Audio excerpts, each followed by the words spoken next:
สรุปผลบอลทีมใหญ่ที่พลิกนรกได้เมื่อคืนนัดแรกแม่งก็เล่นโคตรสนุกและคู่แรกแมนซิตี้เจอเซอร์ไพรส์ตั้งแต่ต้นเกมเลยโดนบอลมัดนำก่อนตั้งแต่นาทีที่26จากทาวเวเนียแถมฮาแลนด์เองก็ยิงพลาดไปหลายลูกแทบไม่มีความอันตรายเลยสุดท้ายต้องรอถึงนาทีที่84มาร์เกฮีหม่งตีเสมอได้แล้วมาปิดเกมด้วยประตูของกวาดิโอในนาทีที่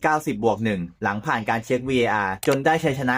2-1แบบหืดขึ้นคอในเกมแรกของเอนโซมาเลสกาที่คุมทีมเล่นพรีเมียร์ลีกส่วนอีกคู่ก็เดือดไม่แพ้กันครับนิวคาสเซิลเจอกับลิเวอร์พูลเกมนี้เจ้าถิ่นออกนำก่อนตั้งแต่นาทีที่5จากอันโตนีอีลังกาแต่ลิเวอร์พูลตามตีเสมอได้จากกักโปในนาทีที่55ก่อนนิวคาสเซิลจะกลับมานำอีกครั้งจากโจวิลล็อกในนาทีที่57แล้วเกมดูเหมือนจะจบด้วยชัยชนะของนิวคาสเซิลไปแล้วจนกระทั่งนาทีที่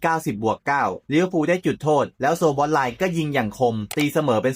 2-2จบเกมแบ่งแต้มมาจากนิวคาสเซิลได้สำเร็จปัญหาของลิเวอร์พูลที่ผมเห็นเนี่ยคือลายระหว่างกองกลางกับกองหลังมีช่องว่างมากเกินไปจนทำให้ตัวลุกของนิวมีพื้นที่เล่นได้สบายต้องรอดูกันว่าเราล่าจะแก้ปัญหาตรงจุดนี้ไหมมีใครดูทั้ง2คู่เหมือนกันบ้างไหมครับเห็นปัญหาการเล่นของทีมแมนซิตี้และลิเวอร์พูลตรงไหนบ้างคอมเมนต์มาแลกเปลี่ยนความคิดเห็นกัน